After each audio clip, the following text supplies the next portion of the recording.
자, 제일 중요한 것 같아요. 제가 생각하기엔 제일 중요합니다. 자, 취미생활. 취미생활 관련해서 개인차는 있으시겠지만 중국에 와서 살아보니까 이런 취미생활을 하면 괜찮을 것 같다 라고 하는 부분이 있으시면은 한 말씀 해주시죠. 이거는 우리 임신혜님부터 한 말씀 해주실까요? 취미생활은 한국하고 똑같아요. 되게 다양하게 많이 있더라고요. 보면은 우선 운동 같은 경우에는 뭐 골프, 뭐 배드민턴, 그다음에 등산 같은 거는 동호회 있더라고요. 되게 여러 개 있어서 요일마다 정해져서 본인이 원하는 동호회에 들어가셔서 활동을 하실 수도 있고요. 개인으로 배울 수도 있고, 그다음에 또 여기 주부들 같은 경우에는 음식 관련해서 취미생활을 할 수 있는 게 되게 많이 열려져 있어요. 뭐 한식, 중식, 일식, 뭐 이태리식도 있고, 그다음에 제빵 뭐 그런 것도 있고, 또 중국이니까 차에 대해서도 배울 수도 있고, 또 요 근래에는 또 중국 사람들 커피 많이 마시잖아요. 커피에 대해서도 이제 관심이 있으면 배울 수도 있고, 그런 것들이 뭐 이런 카페 같은 거 찾아보시면 되게 많이 있어요. 뭐 독서 토론 하는 데도 있고, 그래서 본인이 성향에 따라서 원하시는 거를 찾으면 다양하게 뭐 누리실 수 있습니다. 그러니까 본인이 뭔가 경험하셨던 건 없으세요? 저 같은 경우에는 차를 좀 배워봤어요. 옛날에 여기 있을 때 차에 대해서 배웠는데, 그러니까 한국으로 갈 때 이렇게 뭐 선물할 거 뭐가 없을까 하면 보이차 뭐 많이 하잖아요. 근데 사실 보이차 잘 어떤 게 좋은 건지 모르겠더라고요. 그래서 뭐 그게 과정이 전문적인 과정까지 올라가는 상급, 중급, 하급해서 중국 정부에서 주는 뭐 증이 있더라고요. 그거는 한국에 가서도 또 뭐 본인이 이용을 해서 뭐 다른 걸 할 수도 있다라고 얘기를 하기는 하는데, 그런 뭐 전문적인 과정을 할 수도 있고, 초급을 배우면서 그냥 다른 사람한테 선물을 할 때, 이게 적당한 가격에 괜찮은 차인지 알고 선물을 내가 할 수 있도록 그렇게 뭐 이용하기 위해서 배웠던 경험이 있고요. 요즘에 이제 나이가 좀 드니까 운동을 좀 해야 되겠더라고요. 근데 뭐 사실 옛날에 골프도 쳐보고 했는데 투자하는 가격에 비해서 그렇게 그닥 효과를 못 보겠더라고요. 그래서 저는 요즘에 하고 있는 게 배드민턴을 하고 있거든요. 보면 리드 쪽에 체육관이 있어요. 그리고 망징 쪽에도 있고, 그 다음에 또 저쪽에 무슨 대학이더라? 미남 쪽에도 있고 여러 군데가 있거든요. 그러면 배드민턴은 사실 돈이 많이 투자되지 않는 운동이에요. 그리고 시간도 그렇고 그렇기 때문에, 그런데 효과는 운동을 하다 보면 진짜 땀이 나고 효과 좋더라고요. 그래서 배드민턴 그런 거 하고 있습니다. 좀 전에 중국 차 관련해서도 만개장에서 한번 했습니다. 나중에 한번 기회 되시면 여기 참석하신 패널분들 포함해서 들으시면 좋을 것 같고요. 자, 그 다음에 정정님 한 말씀 해주시죠. 저는 일단 그 엄마들 입장에서는요, 아까 중국어 공부할 때 중국 학교에서 공부하는 게 좋다고 말씀드렸잖아요. 그 학교에서 공부뿐만 아니라 이런 중국 문화 체험 활동들이 있어요.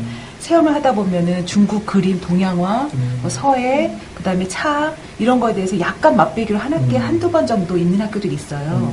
처음에 딱 오셨을 때 중국어를 배우면서 그런 활동을 하면, 나는 차에 좀 맞구나. 나는 서예가 좀 하고 싶다, 이런 게 있으면, 그다음부터는 여기서 찾으시면 될 것 같아요. 그러니까 실제 저는 느끼는 게, 아까 말씀하신 대로 중국에 굉장히 많은 취미 프로그램이 있거든요. 근데 저 개인적으로는 중국에 있을 때 중국에 관한 걸 하면 참 좋겠다 싶어가지고, 저도 중국 차를 좀 했었고요. 근데 지금은 조금 이제 아쉬운 거는, 그 딸한테, 둘째 딸한테 중국 그 구정이라든지 얼후라든지 이런 중국 악기를 좀 시키고 싶었는데, 그걸 좀 시기를 놓치고 얘가 중학교 이제 곧 3학년이 돼요. 그래서 저는 아이가 만약에 좀 어렸다면 중국 그 악기를 좀 가르쳐 보면 어떨까. 이렇게 아이 쪽으로 이렇게 있을 수 있을 것 같고요. 그 다음에 그 그러니까 아이 학교에서, 저 같은 경우는 아이 학교에서 각종 이제 인터스쿨이니까 그 엄마들이 있잖아요. 그러니까 그 엄마들이 자기네 나라 언어를 가리키는 그 프로그램이 있어요. 그러니까 예를 들면 한국어 클래스면 제가 가서 가르치고, 중국이 가르치고, 스페인어, 독일어 이렇게 있으니까 어학 쪽에 관심이 있으면 이제 그런 자기 학교의 프로그램이 있을 수도 있을 것 같고요. 또 쿠킹 클래스 같은 경우도 있을 수 있을 것 같고, 그러니까 본인 그 취미에 맞게 고르실 때, 저 생각에서는 중국에서 조금 누릴 수 있고, 여기서 조금 더 빨리 배울 수 있는 전문가들도 많고, 또 더 싸고, 그러니까 그런 것들이 참 괜찮을 것 같고, 실제로 저희 그 아시는 분이 딸을 여기서 그냥 구정만 계속 가르쳤어요. 한국의 가야금 비슷한 거잖아요. 그리고 나서 미국의 대학교를 갔는데 거기서 너무 이제 아름다운 거죠. 동양, 물론 우리가 가야금을 배우면 더 좋은데 여기서 살다 보니까 이제 그거는 좀 기회가 없었으니까 그래서 오히려 뭐 바이올린이라든가 뭐 플룻 배우는 애들보다도 훨씬 이제 학교에서도 굉장히 활동도 많고 했다고 좋은 사례로 저는 생각이 들어요. 좋으신 말씀이십니다. 자, 우리 강사님도 말씀. 전 지금 말씀을 듣다 보니까 뭐 했을까 싶네요. 아이고, 아니, 다들 많은 걸 하신 거예요. 그런데 그에 반해서, 저는 애들만 키웠지, 한 게 없는 거예요. 지금 어려서. 사실 지금 이 자리에서 많이 반성하고, 많이 배워가고 지금 이러고 있는 게, 지금 내가 이러고 시간을 허비하고 있을 때가 아니구나. 나도 조금 더 적극적으로. 내 인생 찾아야겠다. 진짜. 그걸 알았을 때, 지낸다고 지냈는데, 결국은 저를 위해서 한 건 아무것도 없는 거예요. 그나마 하나 한 게, 운동한 게 다인 걸로 봐서는 너무 나한테 투자를 안 했구나라는 생각에 참 슬픔이 다가오는 그런 자리. 별 말씀이네요. 운동도 좋고 아이들 키우는 게 제일 좋죠. 여기가 지금 저는 오래 살기는 했지만 워낙 어린 아이들을 데리고 들어왔었기 때문에 그랬기 때문에 다른 취미 활동을 많이 할 수는 없었는데 아이들이 조금만 큰 아이들이라고 하면 여기가 취미 활동에 진짜 좋은 곳인 것 같아요.